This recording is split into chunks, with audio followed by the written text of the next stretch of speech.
That was not a large applause. Start again.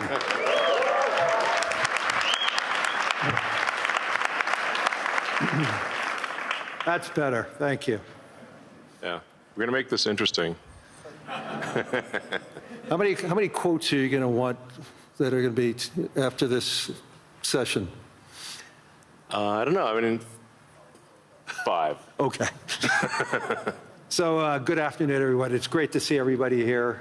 It's been an amazing week here in Davos.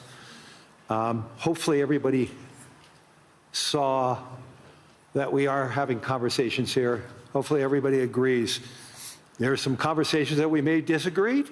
There's many conversations that we may have agreed, but through those conversations, and I think today's result with a peace agreement earlier today, the World Economic Forum is here to have those conversations, to have understandings, and also resolution. So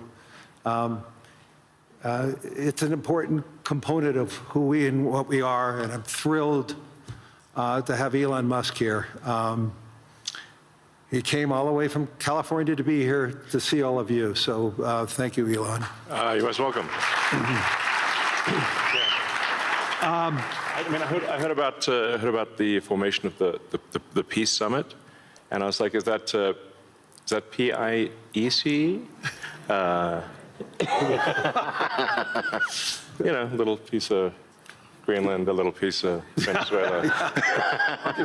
we got one. All we want is peace. Okay, I'm going to, as I said, I'm a pretty proud CEO of BlackRock since we went public. The compounding return of BlackRock to our shareholders was 21%. Since Elon took Tesla public, his compounded return is 43%. This is just another advertisement for everybody, especially for Europeans.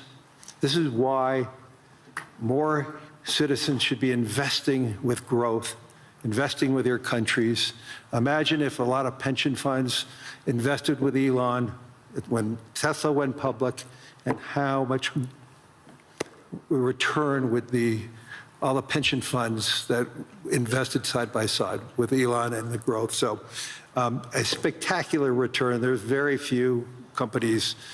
Well, I don't think there's any other company as large as Tesla today that has that compounded return. So congratulations. Oh, thank you. It's a good measurement.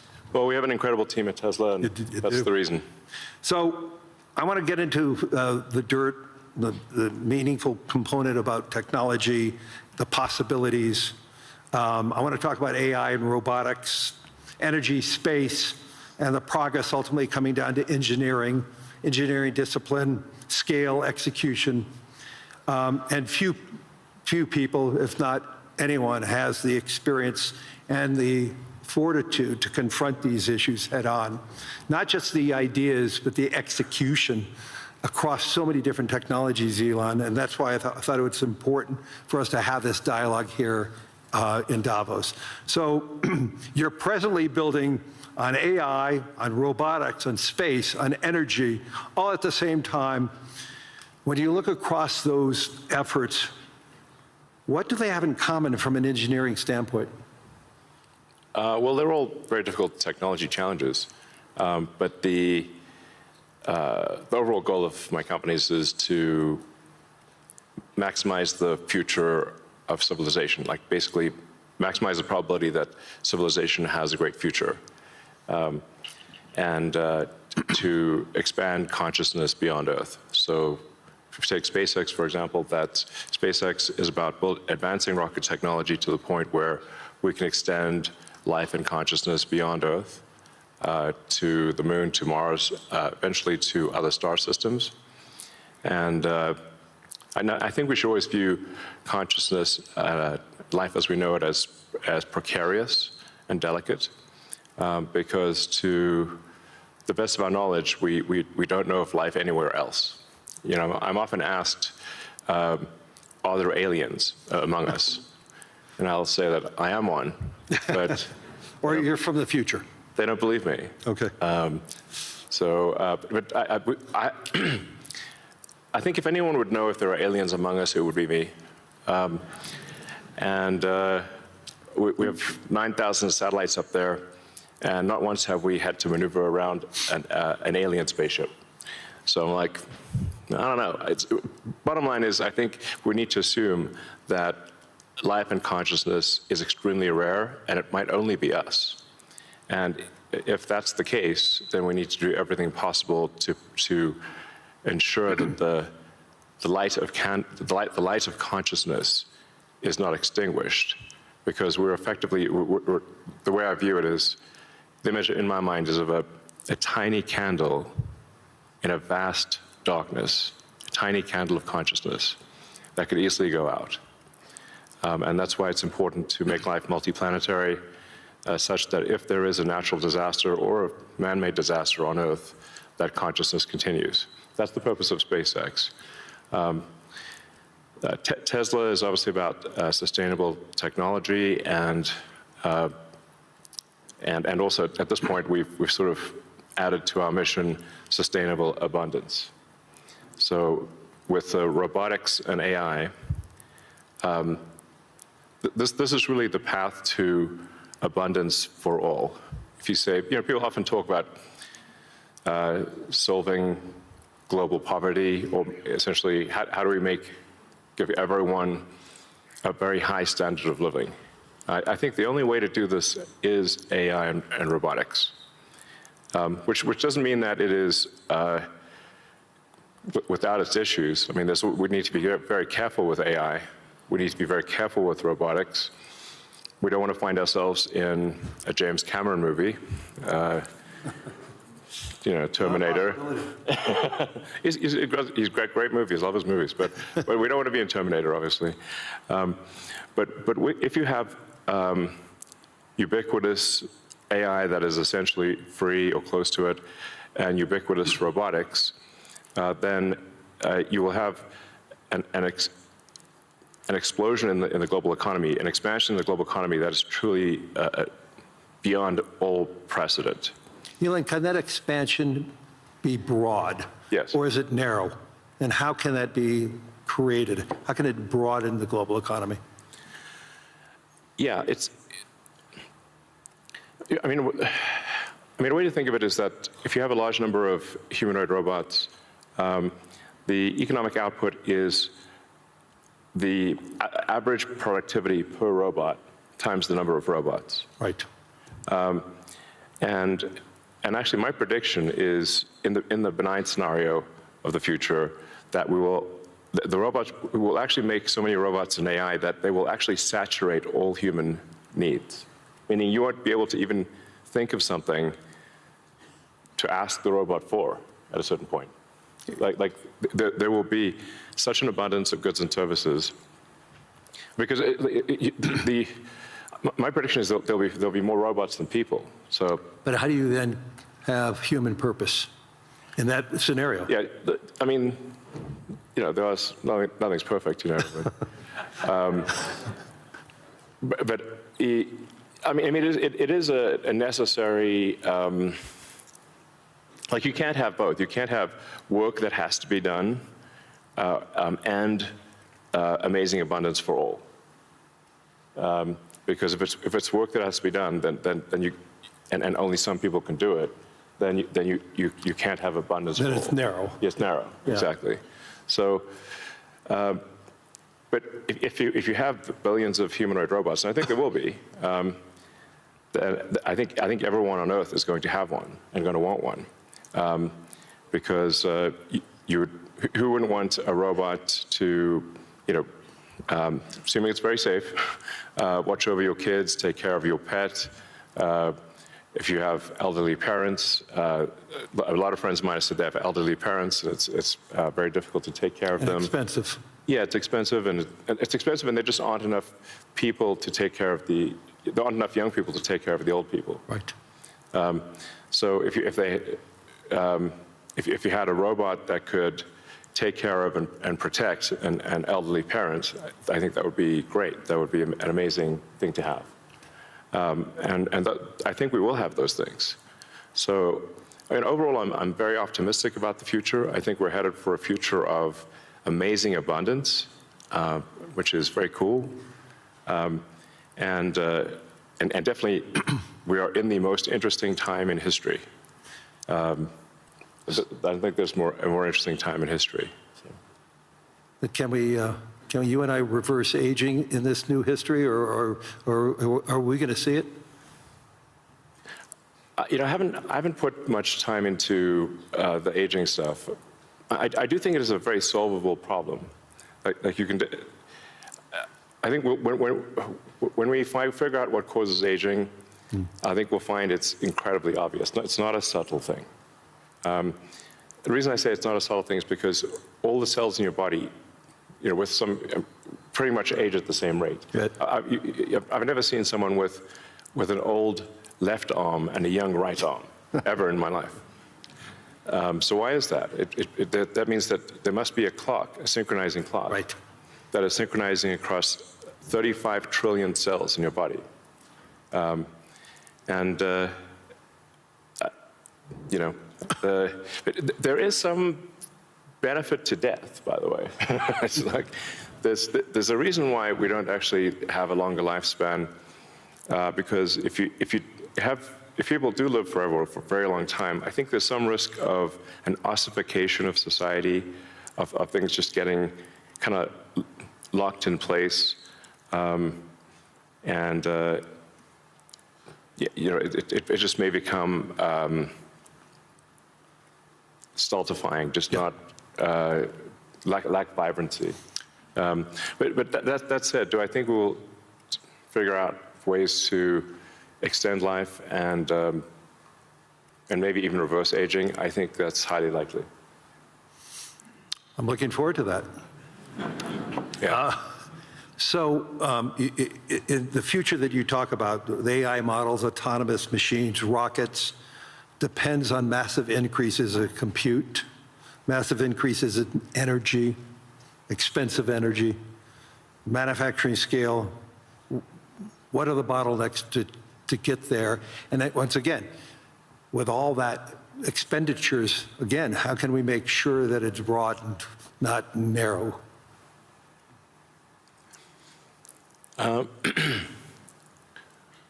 I just think the natural thing is it's going to be very broad, because AI companies will seek as many customers as they possibly can, and the cost of AI is already very low, and it's plummeting every year. I mean, the cost of AI is almost meaningfully changing on a month-to-month basis. There's open models now everywhere. Yeah. Yes, there's open models. And the open models only lag, they're maybe a year behind. Right. The sort of closed models. So I think the AI companies will seek as many customers as possible, which means they'll provide AI to the world. But the cost of getting to there, the compute, the chips, the fab, the powering, that to me, what are the you know, those are a huge. The limiting factor, yeah, I think the limiting factor for AI deployment is fundamentally electrical power. It's just, right, it's energy. Yeah. I mean, we're seeing the rate of AI chip production increase exponentially, but the rate of electricity being brought online is 3%, 4% a year, Yeah. max. Yeah. It's clear that we're very soon, maybe even later this year, we'll be producing more chips than we can turn on. But except for China. China's growth in electricity is tremendous. They're building 100 gigawatts of nuclear as we speak. Actually, solar is the biggest thing in China. So I believe China's production capacity on solar is 1,500 gigawatts a year, and they're deploying over 1,000 gigawatts a year of solar. Now, you know, for continuous solar load, you divide that by roughly, I don't know, 4 or 5. Call it that's around 250 gigawatts of steady state power paired with batteries. And that's a very big number. That's half of the average power usage in the US. Right. So US power usage on average is 500 gigawatts. Right. China, just in solar, just in solar that can provide steady state power, and batteries can do half of the US electricity output per year just with solar. Solar is by far the biggest source of energy. And actually, when you look beyond, or even on Earth, but certainly beyond Earth, the sun rounds up to 100% of all energy. This is an important thing to consider. So the sun is 99.8% of the mass of the solar system. Jupiter is about 0.1%, and everything else is miscellaneous. Now, even if you were to burn Jupiter in a thermonuclear reactor, the amount of energy produced by the sun would still round up to 100%, because Jupiter is only 0.1%. If you teleported 3 more Jupiters into our solar system, and burnt 3 more Jupiters, and everything else in the solar system, the sun's energy would still round up to 100%. So it's really all about the sun. And that's why one of the things we'll be doing with SpaceX within a few years is launching solar-powered AI satellites. Right. Because the space is really the source of immense power, and then you don't need to take up any room on Earth. There's so much room in space, and you can scale to enormous. I mean, you can scale to, I think, ultimately hundreds of terawatts a year.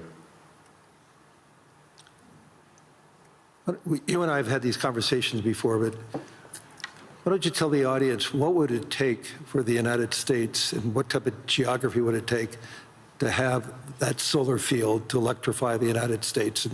And then let me ask a question, why aren't we doing it? Yeah, so, I mean, I guess a rough way to think about it is 100 miles by 100 miles, or call it, I don't know, 160 kilometers by 160 kilometers of solar is enough to power the entire United States. So, 100 mile by 100 mile area is, I mean, you could take basically a small corner of Utah, Nevada, New Mexico. Obviously, you wouldn't want it all in one place, but it is a very small percentage of the area of the U.S. to generate all of the electricity that the U.S. uses. And the same is true, actually, I mean, for Europe. You could take a small part, you could take relatively unpopulated areas of, say, Spain and Sicily, and generate all of the electricity power that Europe needs. So why don't you think that there's a movement towards that here and in the United States? Well, there is. As it is in China. Well, unfortunately, in the U.S., the tariff barriers for solar are extremely high, and that makes the economics of deploying solar so artificially high, because China makes almost all the solar, What would it take for Europe or the U.S. to build it commercially, if it's that scale? Yeah, I think. Well, I can tell you what we're going to do, at SpaceX and Tesla is we're building up large-scale solar. Right. So the SpaceX and Tesla teams both separately are working to build to 100 gigawatts a year of solar power in the U.S., of manufactured solar power. That'll probably take us, I don't know, about 3 years or something. But these are pretty big numbers. Mm-hmm. I'd encourage others to do the same.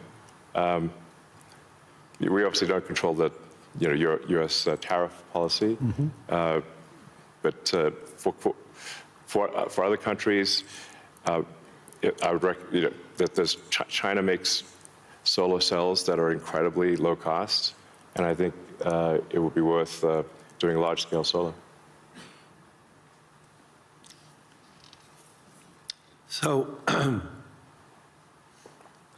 I know you're going to be having a couple of big announcements on robotics and what it can do. I mean, when I went to the factory, you showed me those robots. Yeah. How quickly, you talked about the billions of robots, but how quickly can they be deployed in a manufacturing setting?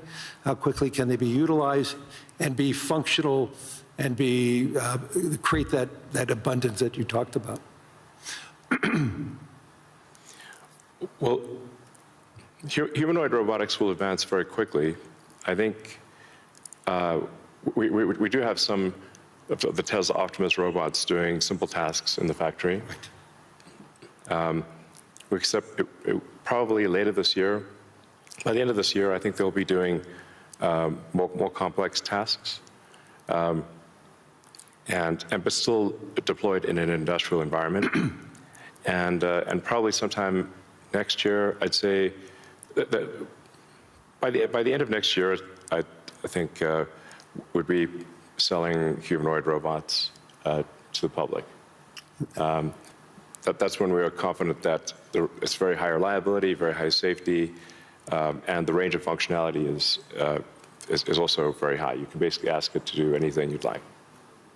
You're already seeing that in Tesla cars, the software changes that you're doing. And what is it, every quarter now, a software change that upgrades the ability of the robot within the car?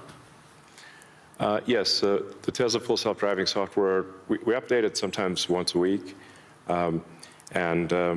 Recently, some of the insurance companies have said that it is actually so safe, when Tesla Full Self-Driving is so safe that they're offering customers half-price insurance if they use Tesla Full Self-Driving in their car.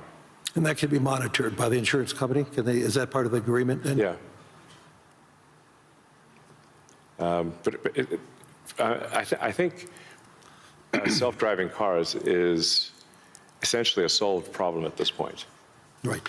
And Tesla's rolled out a sort of robotaxi service in a few cities, and right. will be very, very widespread by the end of this year within the U.S.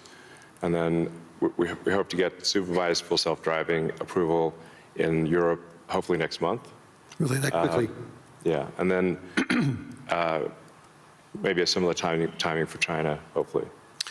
I want to move to space because historically space is very capital intensive. It historically been done by governments. Obviously, SpaceX changed the whole model. But we've seen it slow to scale, and now I'm starting to see it ramping up in what you're doing and other things. Talk to us about the automation and AI, how it's changing the economics in building and preparing for us in operating in space. Sure. Well, the key breakthrough the major breakthrough that SpaceX is hoping to achieve this year is full reusability. So no one has ever achieved full reusability of a rocket, which is very important for the cost of access to space. We've achieved partial reusability with Falcon 9 by landing the boost stage. We've now landed the boost stage over 500 times. But we have to throw away the upper stage. The upper stage sort of burns up on reentry for Falcon 9. So, and the cost of that is equivalent to a small to medium-sized jet.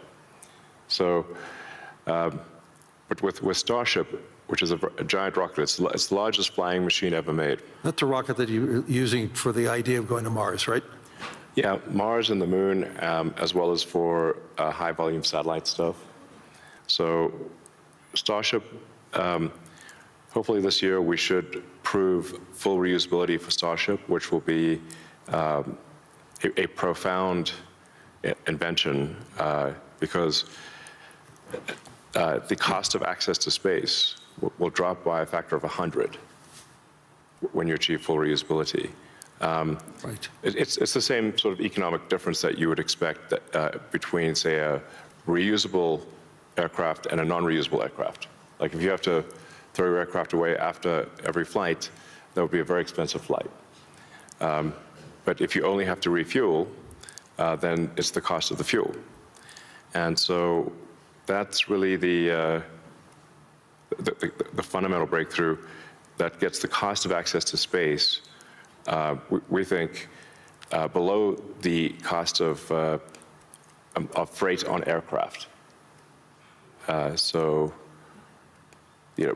under $100 a pound type of thing easily. Wow. So it makes putting large satellites into space, very low, very cheap. And then when you have solar in space, you get 5 times more effectiveness, maybe even more than that, than solar on the ground, because it's always sunny. It's cold. It's always sunny, so you don't have a day-night cycle or seasonality or weather, and you get about 30% more power in space because you don't have atmospheric attenuation of the power. Right. The net effect is solar is 5 times more. Any given solar panel will do 5 times more energy in space than on the ground. Is there any capacity in doing that and then taking that power and bringing it back to Earth? Is there any way of doing that, or you're just taking that power and utilizing it for the needs, like building AI data centers in space? I think the case, it's a no-brainer for building solar-powered AI data centers in space, because as you mentioned, it's also very cold in space. If you're in the shadow, then it's very cold in space, just 3 degrees Kelvin. So you just have solar panels facing the sun, and then a radiator that's pointed away from the sun, so it has no sun incidence, and then it's just cooling. It's a very efficient cooling system. So net effect is that the lowest cost place to put AI will be space, and that'll be true within 2 years, maybe 3 at the latest. Wow. So looking 10 or 20 years out, how would you describe success with AI or space technology, and where do you see it? Are you more certain of what's going to happen in the next 3 years, or 5 or 10? I don't know what's going to happen in 10 years, but the rate at which AI is progressing, I think we might have AI that is smarter than any human by the end of this year, and I would say no later than next year. Wow. And then probably by 2030 or 2031, call it 5 years from now, AI will be smarter than all of humanity collectively. We only have a number of minutes left, but I want to humanize you for a second. So there's no speculation that you're a joke about peace. Right. I would frame this question by, you are the most successful entrepreneur, industrialist in the 21st century, maybe beyond. I want to really get this. What inspired you? Who inspired you? What was the foundation of your curiosity? And importantly, was there an aha moment, an epiphany at any time in your life and career? Well, as a kid, I read a lot of science fiction, sci-fi, fantasy books. Yeah, we talked about that. And comic books, and I always liked technology. I didn't expect to be where I am today. That seems incredibly implausible. But I was inspired by reading about books about the future, about science fiction, and I guess I want to make science fiction not fiction forever. At some point, turn science fiction to science fact, we want to have like Starfleet and Star Trek, really, for real, like where we actually have giant spaceships traveling through space, going to other planets, traveling to other star systems. I'm just interested if I could be beamed up to go back to New York. I'd like to just be beamed back to New York instead of flying. Yeah. Talking about Star Trek. No, I guess my essential, what I would call the philosophy of curiosity. I'd like to understand the meaning of life. Is the standard model of physics correct regarding the beginning of life, beginning of existence, and the end of the universe? What questions do we not know to ask that we should ask? And AI will help us with these things. So I'm just trying to understand, how do we get here? What's going on? What's real? Are there aliens? Maybe there are. And if we've got spaceships that are traveling to other star systems, we may encounter aliens, or we may find many long-dead alien civilizations. But I just want to know what's going on. I'm curious about the universe, and that's my philosophy. Do you see yourself ever going to Mars in your lifetime? Yeah, I mean, I would say like, That's a long commitment. I've been asked. Isn't that 3 years each way? It's 6 months. 6 months, that's all it is? Yeah, 6 months, but the planets only align every 2 years. Okay. So, yeah, I've been asked a few times, like, do I want to, die on Mars? And I'm like, yes, but just not on impact.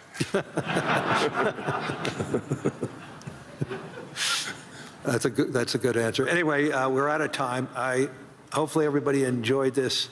I mean, there's so many myths around Elon Musk. I could tell you he's a great friend, and I constantly learn so much from him. And I'm totally inspired by what he has done. I've been inspired who he is, and I'm totally inspired by his vision of the future. And I don't think it's such a bad future, and I agree with his optimism. So, Elon, thank you. Any last words? Well, I think my last words would be, I would encourage everyone to be optimistic and excited about the future. Good. And generally, I think for quality of life, it is actually better to err on the side of being an optimist and wrong rather than a pessimist and right.